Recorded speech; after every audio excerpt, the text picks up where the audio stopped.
Well, Toto, welcome back to Australia. I think officially Formula One fever has hit Melbourne like we've never seen before. You've been part of this game for a very long time. Did you ever think when you first began in Formula One that the circus could be as prolific as it is today?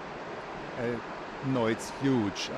I remember being here for the first time in 2013, just starting in my role, and it was already a super vibe. But this, now it's, I said yesterday I've been on the fan zone on stage there, and I think it was 10,000 people.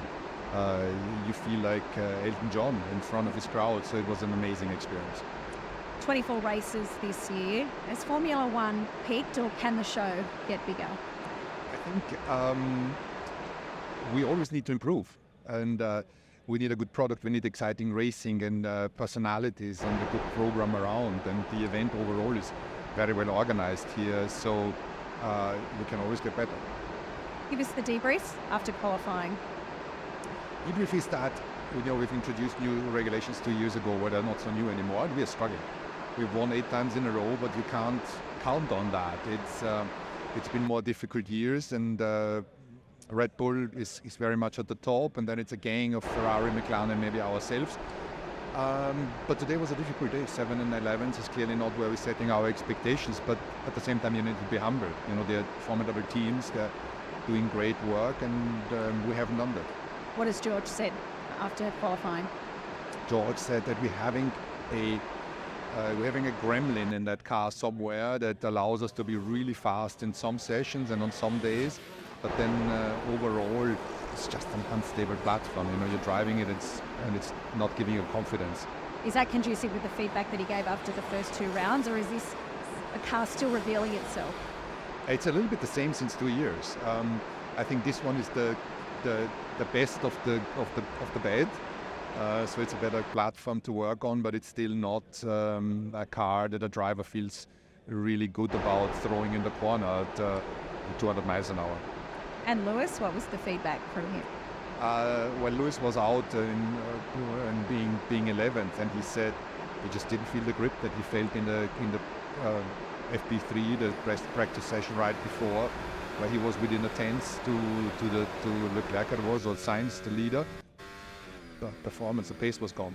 So what are the ideas for tomorrow? I'm sure you've been back talking to HQ and the brains trust that you have working in Brackley. What do you think you could achieve in the Grand Prix? Again, I'm looking at it with a very long-term perspective. I'm part of the team as a co-shareholder, and I think I want to look back in 10 years and 20 years and say there's been many more championships that we won, but you need to be realistic about what you can achieve in a single weekend. We're not where we want to be.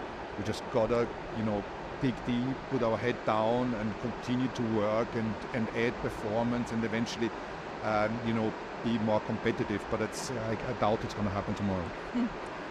You know how to harness the beast in Lewis, and I don't know that we've seen him quite as despondent as we did when he got out of the car on Friday. He said it's the least confidence he's had in this car for quite some time. How do you pick him up when he's in that mindset?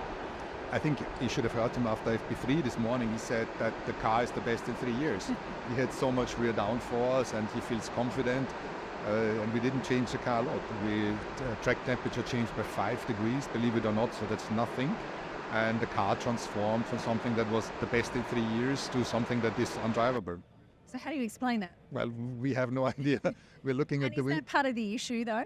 That's part of the issue. We're having 2,500 people that work on these cars, half on the engine, the other half on the chassis, and we are looking at everything, and there's something which our technology is not showing us, because this window of performance is so narrow, where the aero works or it doesn't. Lots of wind. The wind picked up in the afternoon. That plays a role, but we haven't really been able to pinpoint it. You had said on Friday that you were experimenting with some things in the car. Is that something we're likely to see throughout the season on Fridays, particularly for Lewis?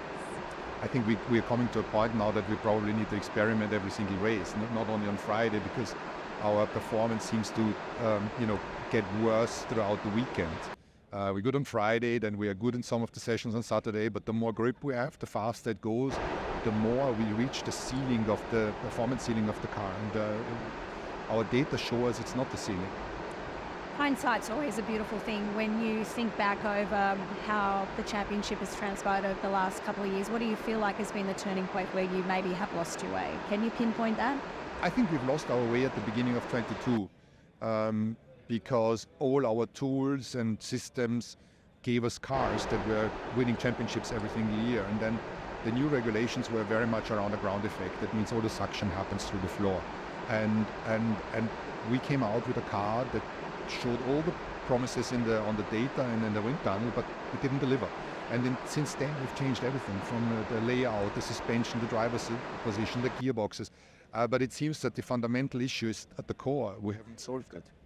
The big story, of course, coming into the season was that Lewis Hamilton would be leaving this team, a team that he's been part of and had great success with for such a long time, to Ferrari. What was the time difference between you finding out that was his decision and then the rest of the world knowing that? Not a lot.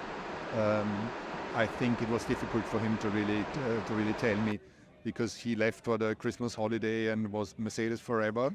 Normally that's a time where we don't speak a lot because he's gone, because otherwise we're speaking every day. And then he came back and said, can we have a coffee? He came for the coffee. That's the normal thing we're doing when the season kicks off. And he said, I'm leaving to Ferrari. And I said, really?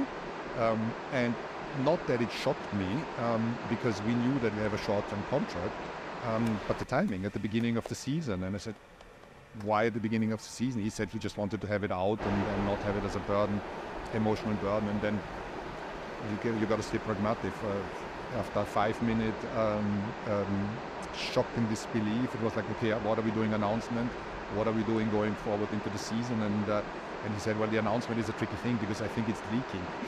So it didn't give me lots of options. Yeah, imagine that, leaking in Formula One. Who would ever thought so?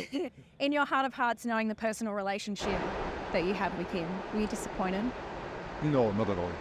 I think sports people have let's say a limited shelf life when they are at the peak of their performance, peak of their earning power, and that is maybe 10 or to 15 years, and they gotta do it, and it's that limited amount of time where you want to win as many races and earn as much as possible. And that's why I understand that he says, I gotta go a different path, I need to reinvent myself.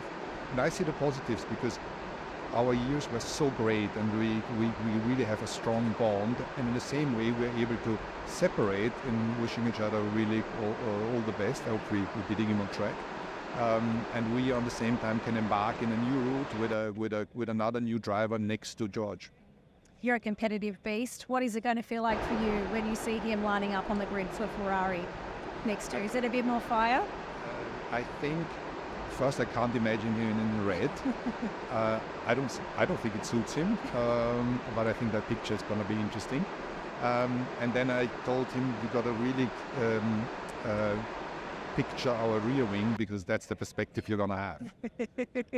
Very good. I like that.